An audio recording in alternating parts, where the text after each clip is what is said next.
Boa tarde a todas e a todos. Bem-vindos a mais um webinário do GT de Jovens Investigadores em Ciências da Comunicação. O meu nome é António Bahia Reis e é com muito prazer que assumo a moderação de mais uma iniciativa deste grupo de trabalho. Estes webinários são uma atividade organizada e dinamizada pelo GT de Jovens Investigadores da Associação Portuguesa de Ciências da Comunicação e tem como objetivo fundamental gerar debate, partilhar ideias, suscitar questões, no fundo, promover um diálogo entre os jovens investigadores e os investigadores mais experientes acerca do que de melhor se faz ao nível da investigação nas ciências da comunicação e de mais áreas relacionadas, não só em Portugal, como além fronteiras. Convido-vos a dar uma vista de olhos nos vídeos dos webinários anteriores que estão disponíveis no canal do YouTube do GT de Jovens Investigadores e se quiserem saber mais acerca deste fantástico grupo de trabalho, podem consultar o site gtjovensinvestigadores.wordpress.com. Aproveito também para vos informar que este será o último webinário do ano de 2016. Em dezembro faremos, aliás, uma merecida pausa natalícia, embora pareça cedo demais. Desejo-vos de antemão um Feliz Natal e um ano 2017 repleto de publicações indexadas na Web of Science. Hoje temos connosco o professor Jorge Martins Rosa, que amavelmente aceitou o nosso convite para hoje partilhar connosco alguns aspectos acerca das suas investigações na área da cibercultura. O professor Jorge Martins Rosa é professor auxiliar no Departamento de Ciências da Comunicação da Faculdade de Ciências Sociais e Humanas da Universidade Nova de Lisboa, lecionando atualmente os seminários de mestrado Modos da Ficção, Cibercultura e Cultura Pop. No seu doutoramento, procurou estabelecer ligações entre a obra de Philip K. Dick e a retórica discursiva da cibercultura contemporânea. Foi o investigador principal do projeto A Ficção e as Raízes da Cibercultura, onde alargou essa pesquisa a outras obras e autores publicados entre 1870 e 1970. É igualmente investigador no Centro de Estudos de Comunicação e Linguagens na Nova de Lisboa. Gostaria finalmente de destacar a sua iniciativa, juntamente com o professor Vânia Baldi, da Universidade de Aveiro, em ter concebido e criado recentemente o grupo de trabalho de cibercultura da Associação Portuguesa de Ciências da Comunicação, do qual tenho o prazer de fazer parte. A comunicação do nosso estimado convidado será subordinada ao tema breves notas sobre investigação em cibercultura. Teremos, portanto, a oportunidade de compreender algumas das investigações do nosso convidado no campo da cibercultura, com particular enfoque nos cruzamentos interdisciplinares desta com outras áreas. Finalmente, quero-vos informar que a comunicação do professor Jorge Martins Rosa terá a duração de cerca de 40 minutos, sendo que no final será reservado, como é habitual, um espaço para perguntas, com a duração máxima de 20 minutos, o que equivale aproximadamente a 3, 4 questões no máximo. Deverão colocar as vossas perguntas no espaço do chat à direita do vídeo no YouTube. Agradecer também que o fizessem somente quando eu abrir o espaço para questões no final da intervenção, de modo a que o nosso convidado possa interagir convosco de forma mais organizada. Regras à parte, convido-vos a partilharem ideias, links, imagens, memes, vídeos virais, tudo aquilo que considerem pertinente e que esteja, obviamente, relacionado com o tema de hoje. Muitíssimo obrigado e passo agora a palavra ao nosso distinto convidado. Olá a todos, não sei se isto há um pequeno delay com a imagem, portanto não sei se estou já a ser transmitido via YouTube. Vou aguardar que a minha imagem apareça. Está, confirma-se. Pronto, estou a ver que temos praticamente tantas pessoas a assistir neste momento como no funeral do Leme, o que é bom. E, portanto, é uma responsabilidade muito grande. Bom, eu começava só por fazer uma pequena correção às informações. Esqueci-me de dizer isso ao Alberto, António Alberto.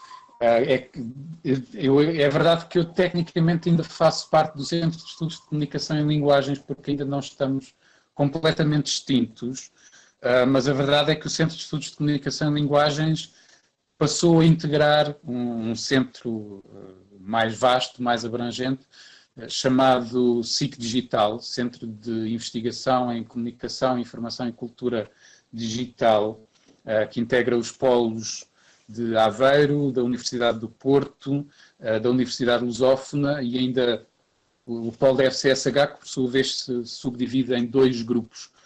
O grupo Culturarte, que era roughly correspondia ao antigo Centro de Estudos de Comunicação e Linguagens, daí a ligação, e o grupo Média e Jornalismo, que correspondia também roughly ao Centro de Investigação em Média e Jornalismo. Pronto, fica feita essa pequena correção, fui eu que me esqueci de confirmar se a informação estava toda correta, mas basicamente tudo o resto está corretíssimo. O Seminário de Modos da Ficção este ano não está a funcionar, mas apenas por uma questão de conveniência. O resto, tudo correto. Pronto, obrigado a todos mais uma vez. Vou então passar à minha apresentação. Enfim, como eu dizia no resumo, pretendo que isto seja bastante informal. Acho que aqui o importante é, tendo em conta que são jovens investigadores, presumo que a maior parte dos tais 1000 e qualquer coisa que estão a assistir sejam ainda doutorandos, muito provavelmente doutorandos em Ciências da Comunicação, que é uma área muito vasta e que envolve, consoante as temáticas e consoante as abordagens, envolve uma série de múltiplas metodologias, o que quer dizer que aquilo que eu vou aqui apresentar poderá não ser válido num sentido estricto para toda a gente, mas creio que pode ser, espero eu, que haja aqui sempre algo de interessante, mesmo para aqueles que estejam em áreas aparentemente distintas desta. Até porque, basicamente, e com isso, de certa forma, começava, basicamente o conselho, a sugestão que eu venho aqui dar-vos é preciso pôr as coisas em caixinhas, não é? Nós passamos a vida a ouvir a história do pensar fora da caixa, mas eu digo que o doutoramento traz sempre muito de dentro da caixa, não é? A cientificidade que pretendemos, mesmo nas áreas das ciências humanas e sociais, que afinal também são ciências, são, afinal de contas, porque conseguimos, ou fazemos os possíveis, por estabelecer critérios rigorosos, classificações rigorosas, etc., etc. E, portanto, haverá sempre, ou de uma forma mais central, ou de uma forma um pouco mais lateral, eu creio que há sempre a questão das caixinhas. E a história, por assim dizer, que eu venho contar-vos, tem a ver justamente com as caixinhas que eu tive, não propriamente de inventar, também já vou falar um bocadinho disso, não é? Porque existe aqui uma boa parte que não é nem deveria simplesmente ter ideias sem mais nem menos, elas têm de ser de alguma maneira fundamentadas, mas há aqui, houve pelo menos da minha parte, no meu doutoramento, houve aqui um trabalho que em boa parte foi de ver o que existia, ver o que é que funcionava e o que é que não funcionava e eventualmente produzir, nem que fosse para mim mesmo, para o trabalho que eu estava a desenvolver, a necessidade, sim, aí sim poderemos falar de inventar alguma coisa, não é? Eu diria muito mais de adaptar aquilo que eu fui encontrando às minhas necessidades, procurando que houvesse que esse resultado não fosse assim tão exclusivo daquilo para aquilo em que eu estava a trabalhar. Ok, tentando então concretizar estas ideias que eu tenho estado a referir de forma um bocadinho genérica. Como o Alberto disse, o meu doutoramento foi sobre o Philip K. Dick. Já vamos depois ao outro trabalho Acho que é mais importante falar deste primeiro. O meu doutoramento foi sobre o Philip K. Dick, que é um escritor de ficção científica e, no entanto, não era, ao contrário de uma outra tese de doutoramento que foi defendida uns bons 15 anos antes da minha, essa outra era um doutoramento em literatura inglesa, não era o caso. Aqui estávamos perante um doutoramento em ciências da comunicação e que procurava justamente aproximar-se já das questões, das temáticas da cibercultura. Portanto, não sendo exclusivamente em cibercultura, quer dizer, a área sequer existe ainda enquanto especialidade, não é? Acho que ainda está muito a nascer para podermos chamar uma especialidade de doutoramento. Será sem dúvida uma especialidade ao nível dos seminários, mas não uma especialidade ao nível de doutoramento. Portanto, eu sabia que queria trabalhar sobre cibercultura, eu sabia que queria trabalhar sobre este autor do qual eu gostava bastante, não conhecia assim tão extensamente, mas aquilo que eu conhecia gostava, aquilo que eu conhecia e de que gostava, via que tinha relações com a cibercultura, via que era um autor que tinha inclusive sido mencionado, citado por autores não de ficção e sim autores teóricos, sei lá, por exemplo, é muito conhecido, há um capítulo que eu depois acabei por dedicar a isso e depois desenvolvi-o e publiquei um texto numa revista americana justamente sobre isso. É particularmente conhecida, são conhecidas as citações que o Jean Baudrillard faz no Simulacro de Simulação acerca do Philip K. Dick. São um bocado parciais, envolvem só 2 ou 3 obras, enfim, há ali uma série de equívocos, mas independentemente desses equívocos, eu na altura não desconhecia por completo que se tratava, em alguns casos, de equívocos, mas percebia que era um autor que, embora sendo de ficção, tinha sido um autor de eleição por parte de outros autores. Não é? Algumas obras de ficção dele surgiam ocasionalmente em textos mais ensaísticos, mais científicos, sem serem propriamente só sobre literatura. E, portanto, tentando cruzar esse interesse, esse gosto pelo autor, e essa noção ainda um bocadinho vaga de que havia aqui qualquer coisa, de que havia aqui uma ligação, que talvez ele tivesse falado sobre coisas do ponto de vista da ficção, tivesse falado sobre coisas que outros depois pegaram já de um outro ponto de vista não exclusivamente ficcional, como se ele tivesse antecipado ou previsto uma série de coisas. Achei que era interessante tentar perceber se isso de facto se verificava e, mais importante, como se verificava. Ora bem, é aqui que entram as caixinhas. Eu diria que havia aqui 2 necessidades que eu tinha de satisfazer e que eventualmente se eu conseguisse satisfazer em simultâneo, ou pelo menos articular uma com a outra, o que posso dizer que mais ou menos consegui, então tanto melhor. E essas necessidades tinham a ver com o facto de cá está a entrar a tal questão, a necessidade de ler outros autores, de fazer a revisão de literatura, que nem sempre é completamente coincidente com o chamado estado da arte. Eu acho que são 2 versões ligeiramente diferentes do mesmo tipo de trabalho que temos de fazer, que é ver o que é que outros disseram sobre alguma coisa.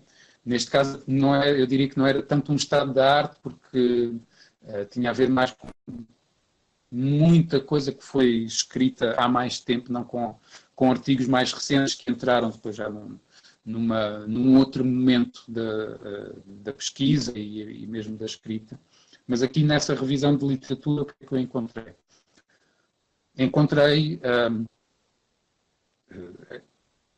textos e autores que tratavam Philip K. Dick essencialmente de uma forma cronológica, que procuravam periodizar a obra dele, e em que vagamente, embora isso surgisse de uma forma secundária, vagamente havia uma referência a este período. Estou a pensar, por exemplo, no Patricia Warwick,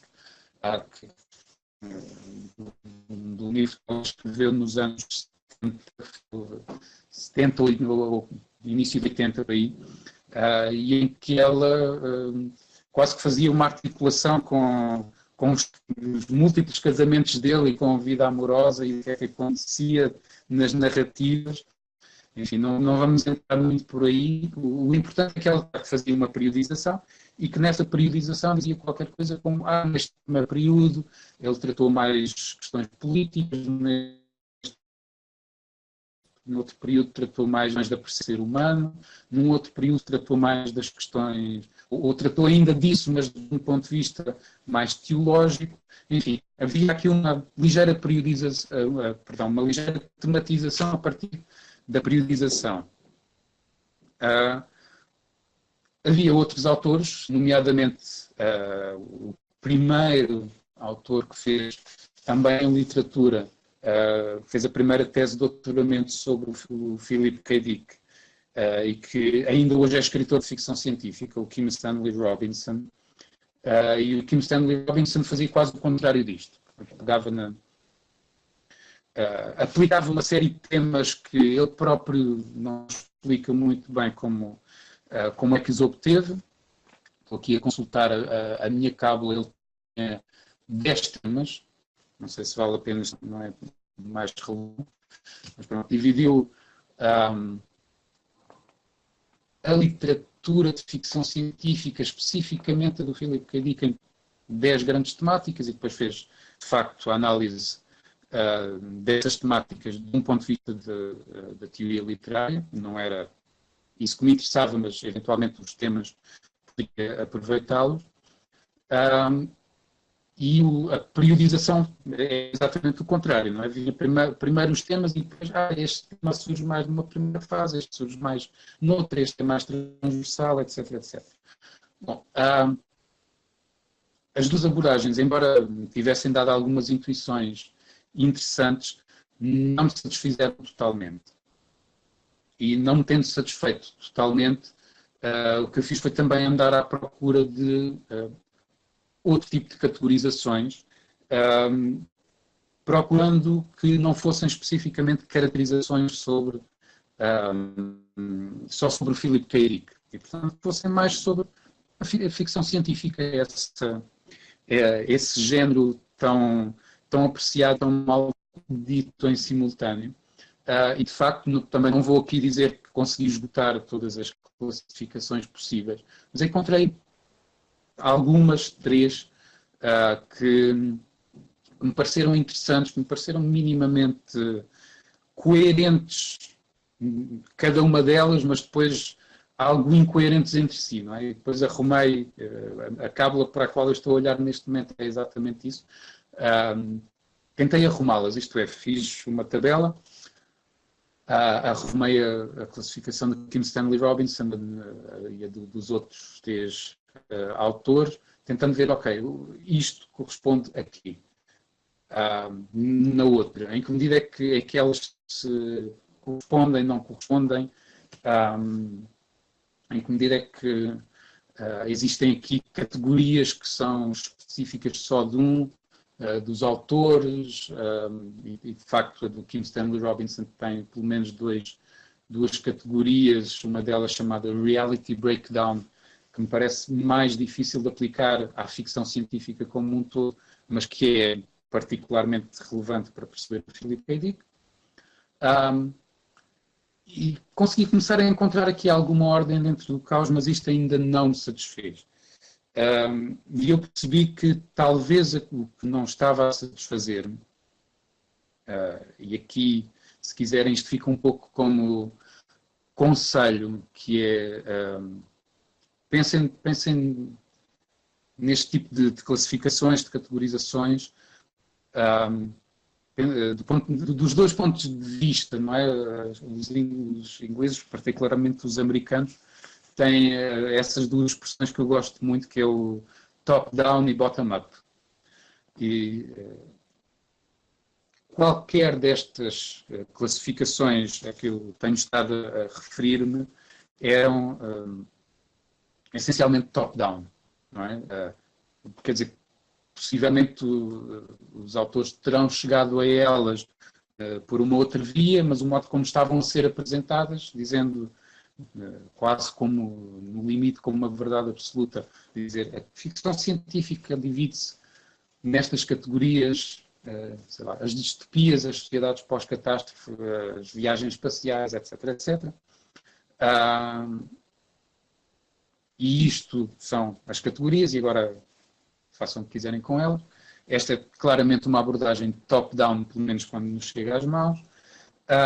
Pareceu-me que precisava de articular isto com uma abordagem um bocadinho diferente. Enfim, um bottom-up, no limite aqui seria o que eu fiz, obviamente, e já estava a fazer em simultâneo, ler toda a obra do Philip K. Dick, não é? Se estamos a trabalhar um autor, obviamente temos de conhecer o autor todo. Se estamos a trabalhar as notícias de um jornal, obviamente temos de conhecer todas as notícias dentro do período de tempo. Mas precisava de algo em que o trabalho de classificação fosse um bocadinho diferente. E entretanto, digamos que encontrei o ovo de Colombo. Não sei se será noutros casos tão fácil encontrar este ovo de Colombo. Noutros casos, isto é, noutro tipo de temas de investigação. Neste caso, o meu ovo de Colombo foi um livro, uma enciclopédia, verdadeiramente, chamada Encyclopedia of Science Fiction, que, como todas as enciclopédias, tem aquelas entradas todas, umas entradas só sobre autores, outras entradas sobre coisas muito específicas, muito curtas, mas, curiosamente, os autores dessa Encyclopedia of Science Fiction eles próprios já tinham feito um trabalho de divisão dizendo, bom, destas 1000 e muitas entradas temáticas, existem, salvo erro, eram 300 e qualquer coisa, que são as consideramos as mais importantes, são aquelas que têm uma discussão mais detalhada, ocupam mais linhas, mais páginas, e pareceu-me que 300 e qualquer coisa era um bom número. E o que eu fiz foi justamente pegar nessas 300 e tal e começar a olhar para elas, ver se correspondiam a categorias temáticas, não é? Porque eu estava aqui à procura de temas que possam ser tratados pela ficção científica. E, portanto, houve uma série de categorias que, por diversas razões, foram desde logo excluídas, porque não eram temáticas, porque tinham a ver, sei lá, com ficção científica no século XIX, a ficção científica na Europa, a ficção científica num determinado país, etc, etc. Ou nomes de ciências, portanto, a presença de uma determinada ciência, a biologia, a física, pode ser relevante num determinado sentido, mas não era de todo relevante para aquilo que eu estava a pesquisar. E, portanto, fiz um trabalho de limpeza, consegui reduzir isso a umas... tenho aqui 68 entradas, exatamente, e depois tratou-se de começar a arrumar essas 68 entradas, a perceber se faziam, de alguma forma, criavam ali núcleos semânticos, núcleos temáticos, aos quais eu pudesse depois, eventualmente pegando numa dessas categorias, dar um nome coletivo ou criando um nome diferente para elas. E já agora, tendo aqui também, eu diria que nos casos, a exigência de ter categorias mutuamente exclusivas pode ser muito importante. Neste caso, pelo menos a este primeiro nível, pareceu-me que não haveria mal em ter categorias que não fossem mutuamente exclusivas. Vou dar apenas um exemplo. Por exemplo, há uma dessas entradas da Encyclopedia of Science Fiction, é a entrada Hive Minds, que tem a ver com todo o tipo de mentes coletivas, portanto, várias mentes que, unindo-se de alguma forma, produzem uma espécie de inteligência coletiva. E isso pode acontecer de diferentes formas, de uma forma mais tecnológica, de uma forma mais biológica, pode estar restrita a seres extraterrestres, pode ser com seres perfeitamente terrestres, mas que sofreram algum tipo de mutação, e, portanto, por exemplo, neste caso, o que entretanto passou a ser uma subcategoria, cabia simultaneamente numa categoria maior chamada Aliens e numa outra categoria maior chamada Mutantes e Poderes Psi, que foi algo muito comum na ficção científica dos anos 50 e 60, hoje em dia um bocadinho menos. Bom, e portanto consegui com isto passar das tais 60 e muitas categorias para 2, 4, 6, 8, 10, 12 categorias, e curiosamente, embora sejam 12 e os outros autores tivessem entre 5 a 10, curiosamente pareceu-me de certa forma uma confirmação de que estava a seguir um bom caminho. Pareceu-me que havia aqui uma aproximação muito grande, obviamente não uma coincidência, até porque o número era diferente, mas uma aproximação razoável por comparação com as outras categorias. Portanto, se quiserem, uma primeira fase deste trabalho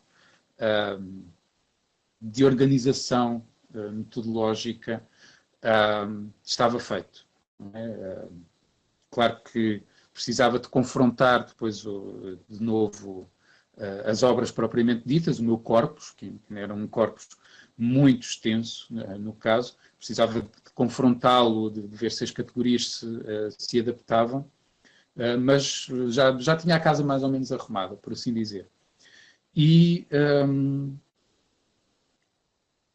o segundo momento foi, como estava aqui então a tratar um autor, ver se de alguma forma eu conseguia arrumar, não necessariamente em períodos, como fez a Patricia Warwick, mas se conseguisse pelo menos arrumar as obras de ficção científica dele. E já agora, só para terem uma ideia, estamos a falar de cerca de 40 romances ou novelas, eu gosto mais do termo novelas, portanto obras mais extensas, e cerca de 130 contos mais curtos, sendo que alguns desses contos depois tiveram expansão em novelas.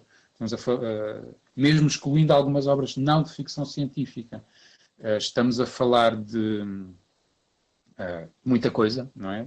Portanto, somando 130 aos 40, já vamos com cerca de 170 unidades, e portanto tive de aplicar essa categorização a todas elas, e de facto, de modo geral, estas categorias não só encaixaram, enfim, havia aqui 2 ou 3 categorias que estavam demasiado presentes para dizermos que eram específicas de determinadas obras, e portanto tentei não me esquecer delas, mas pareceu-me que eram menos úteis, por exemplo, para fazer uma divisão em capítulos, mas outras não só encaixavam com determinadas obras, como inclusive confirmando aquela intuição do final dos anos 70 da Patricia Warwick, de facto correspondiam, enfim, com umas fronteiras bastante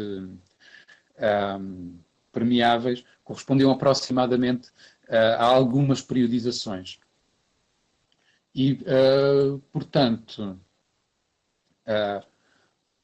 tinha, se quiserem, uma segunda fase já concluída, ou pelo menos em bom andamento, e a minha terceira fase foi justamente pensar em cada uma dessas categorias, enfim, depois tive aqui também de fazer umas rearrumações, mas pegar nas categorias mais comuns e, por um lado, enfim, a organização da tese depois acabou por ser assim, não é? Mas acho que isto também é, se quiserem, um conselho importante, que é, eu acho que é boa ideia, quanto antes, ter uma organização, tentar estruturar, fazer um esqueleto do trabalho, mas devemos estar preparados para que esse esqueleto seja composto e recomposto com base naquilo que os dados empíricos verdadeiramente nos dizem. Não é? E aqui, independentemente da existência ou não de uma estrutura inicial, a verdade é que os dados e estas categorias acabaram por ditar muito mais fortemente a organização da tese do que qualquer estrutura que eu tivesse à partida, não é? Porque esta, de facto, correspondia, era já resultado daquilo que eu tinha encontrado. Ainda não era resultado de uma análise a fundo, mas eu conseguia perceber que havia ali um conjunto de núcleos temáticos e conceptuais que estavam já a estruturar o meu trabalho analítico. E, portanto, a partir daí a coisa correu muito, muito mais celeremente. Foi basicamente saber que teria de dedicar um capítulo, na verdade 2, mas isso depois tem a ver com a forma como me pareceu que eu devia dividir ainda mais a estrutura, mas dedicar, no fundo, um núcleo, por exemplo, à questão dos extraterrestres na obra do Philip K. Dick, o que pode parecer, pelo menos para quem esteja a ouvir isto assim de uma forma sem conhecer o próprio Philip K. Dick e sem conhecer o trabalho, pode parecer estranho, mas afinal não era ou não foi uma tese sobre cibercultura, e a verdade é que, apesar disso, me pareceu não, encontrei aqui claras afinidades com questões ligadas com a cibercultura, pela maneira como o Philip K. Dick tratava, ou foi tratando, aliás a questão é essa, como é que ele foi tratando a temática dos aliens, isto é, ele foi começando com histórias e novelas muito clássicas, no sentido em que o alien ou é uma ameaça ou é alguém que nós conhecemos quando viajamos para um outro planeta, e foi evoluindo a ponto de quase não haver viagens espaciais. E é engraçado essa tendência para cada vez mais trabalhar ao nível da Terra, porque isso tem alguma proximidade com a ideia das realidades alternativas, as realidades virtuais. Inclusive existe uma novela que, embora tenha uma viagem espacial pelo meio, mas em que o fundamental é boa parte da história se passar no interior de uma simulação de realidade virtual, que claramente uma questão típica da cibercultura, não é? A questão do virtual, da realidade virtual, etc, etc. E, portanto, curiosamente, até aqui, no modo como ele foi evoluindo no tratamento dos aliens e das viagens espaciais, se encontrava uma semelhança com, ou um conjunto de afinidades com o modo como, décadas mais tarde, a cibercultura retomou esse discurso e retomou essa temática. Enfim, não me vou alongar mais explicando o que é que aconteceu em todas as outras categorias, mas basicamente, não é, a partir do momento em que eu tinha esta caixa, e as outras caixas que me permitiam dizer, ok, há um conjunto de obras que são, ou que podem ser observadas a partir deste ponto de vista. E, portanto, eu sabia o que queria procurar em cada uma dessas obras. Sabia como é que iria fazer a interpretação, porque aqui o trabalho era essencialmente interpretativo, enfim, não era semiótico, não era hermenêutico, mas, enfim, procurei recorrer aqui a todas essas ferramentas sem recorrer a nenhuma especificamente para fazer essa interpretação, mas sabia o que procurar e o que encontrar em cada um dos casos. Saltando, porque entretanto também já são, pelo meu relógio, 16h55, se o relógio está... não, 16h46, está, o relógio está adiantado. Mas já estamos a aproximar-nos do final. O que é que eu posso dizer relativamente à tal outra investigação que fiz? Eu diria que esta arrumação em caixas, ou caixinhas, como queiram, esta arrumação foi praticamente o ponto de partida. Não é? Eu identifiquei aqui alguns destes 12 temas que eram, enfim, alguns que atravessavam a obra de Philip K. Dick, outros que nem por isso estavam lá, mas tem alguns que me pareciam, pelo menos pela forma como foram muito tratados, por exemplo, este dos aliens, não é? Temas em que essa ligação às temáticas de cibercultura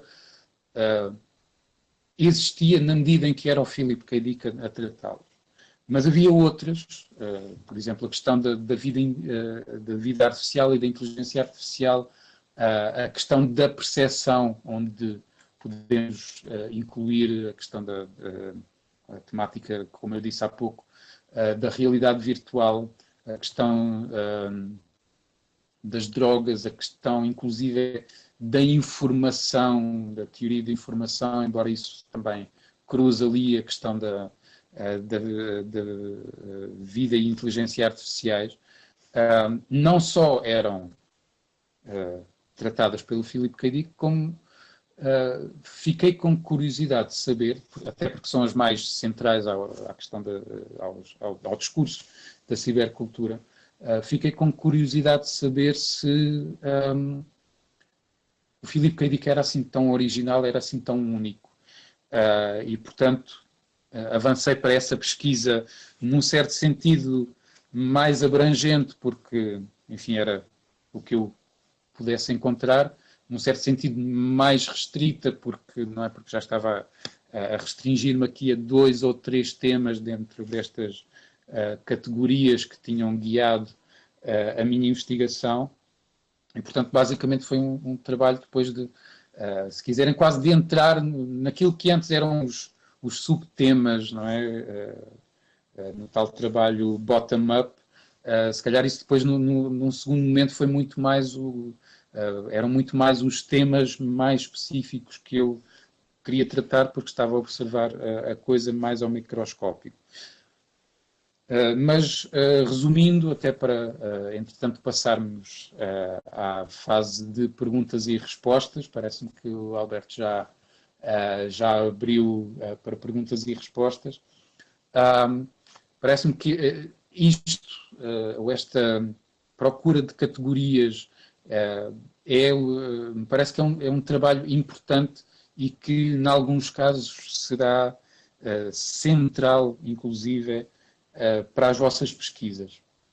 Agora, há a parte em que eu posso dizer que isto é assim, há a parte em que eu não posso dizer mais do que, ok, vejam o que é que o tema, o vosso tema vos pede em cada um dos casos, não é? Porque não há, embora haja esta ideia do sim, vamos ver como é que as coisas encaixam em categorias, mas cada um de vocês tem de ver o que é que a vossa pesquisa dita e, muito importante, obviamente, o que é que porque eu acho que não podemos aqui estar sempre a tentar redescobrir a pólvora, embora possamos encontrar uma fórmula ligeiramente diferente, mas igualmente explosiva ou ainda mais explosiva.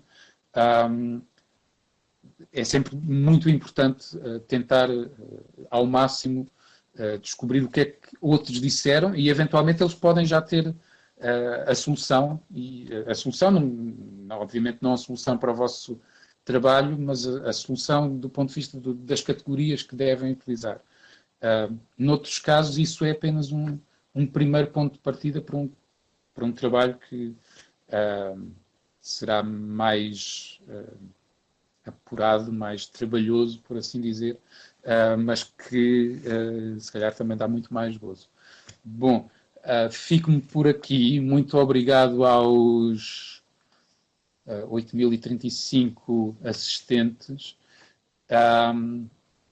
e cá fico à espera das vossas perguntas. Aliás, já tenho aqui qualquer coisa. Obrigado. Ok. Estou a ver já uma primeira pergunta sobre da Mafalda Oliveira, que pergunta que tipo de análise recorreu, análise temática, de conteúdo ou outra. Sim, é essencialmente análise temática, quer dizer, sim, está cá o conteúdo, mas não no sentido restrito da análise de conteúdo, que, enfim, tem um conjunto de regras muito específicas e eu aqui procurei não fazer análise de conteúdo nesse sentido metodológico mais restrito. Até porque isso me obrigaria a como surge aqui também na segunda parte da questão, que é recorreu a algum software de análise de dados, não recorri a nenhum software de análise de dados porque era virtualmente impossível. Se calhar daqui uns 10, 15 anos talvez alguém possa fazer o mesmo que eu, mas era virtualmente impossível fazer esse trabalho de análise de dados a partir de um software, porque aquilo que eu tinha eram os livros. Eu não tinha esse material digitalizado. Não é? Eu já se encontra alguma coisa, mas tinha a obra toda, mas a obra toda em papel. E, portanto, não me era possível aplicar software. Lembro-me, agora já não saberia de todo utilizar esse programa, mas na altura foi muito útil. Mas lembro-me que utilizei na altura um programa chamado The Brain, que é um programa de mind mapping.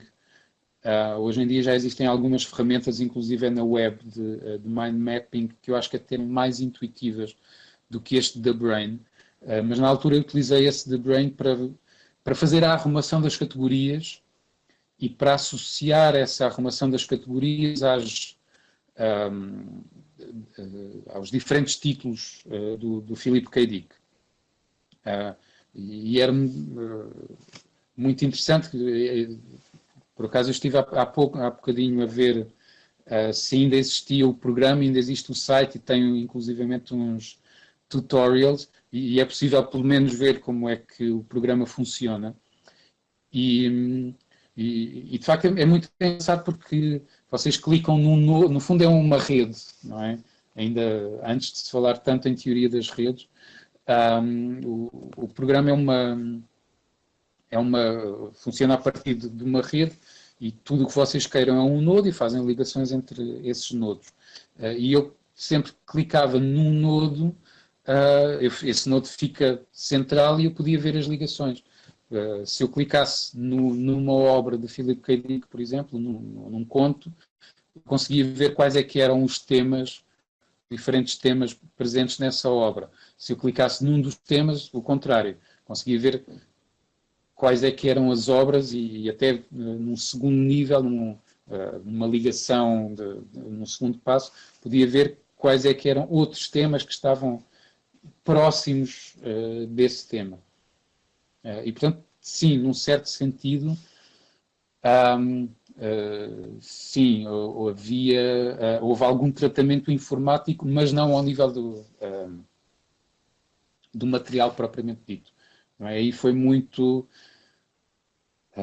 ler as obras e tentar fazer algumas inferências, tentar perceber como é que este tema está a ser tratado. Não é? Eu acho que, do ponto de vista da ficção, é muito mais difícil fazer, mesmo que algum dia alguém possa fazer isso quando as obras estiverem todas digitalizadas. Acho que no caso da ficção é muito mais difícil fazer essa ligação, não é? Da análise de conteúdo, análise de recorrências e por aí fora, porque, quer dizer, as ligações estão lá, mas nem sempre estão assim tão explícitas e a maneira como o vocabulário é utilizado nem sempre permite, a não ser que eu tenha uma tabela de sinónimos, não creio que seja tão realizável isso como, sei lá, por exemplo, no caso de uma notícia de jornal. Tentar ver, ok, tentar ir por ordem, mais ou menos. Pergunta da Jana: qual o interesse de investigação atual no campo da cibercultura ou futuras pesquisas? Neste momento, e a Jana até sabe um bocadinho a resposta, porque tem trabalhado comigo e eu tenho trabalhado com ela em algumas pesquisas em comum. Neste momento eu estou temporariamente, acho que isto é sempre temporário, estou temporariamente afastado da ficção e estou a observar mais as redes sociais, particularmente o Facebook, quase inevitável, e dentro do Facebook, particularmente a dinâmica de grupos, como é que os grupos interagem. E isto exige, obviamente, métodos bastante diferentes, nomeadamente, e aqui a Jana tem sido o meu braço direito e esquerdo nisto, nomeadamente os métodos, digital methods, que permitem, aqui sim, automatizar bastante a pesquisa, criar redes de ligações, redes de likes, redes de indivíduos, redes de páginas, etc, etc. E, portanto, aqui uma temática muito diferente. Mas quero sim voltar à ficção mais tarde. Neste momento estou apenas a fazer uma pausa. Próxima questão, da Sandra Oliveira. Acha que a tendência da ficção científica ou os videojogos voltarem-se para a Terra terá a ver com a conjuntura política atual? Bom, é uma questão complexa. Eu não sei se consigo responder a tudo ou a toda esta questão. Eu diria que, no caso dos videojogos, conheço mal. Esses também os trabalhei no meu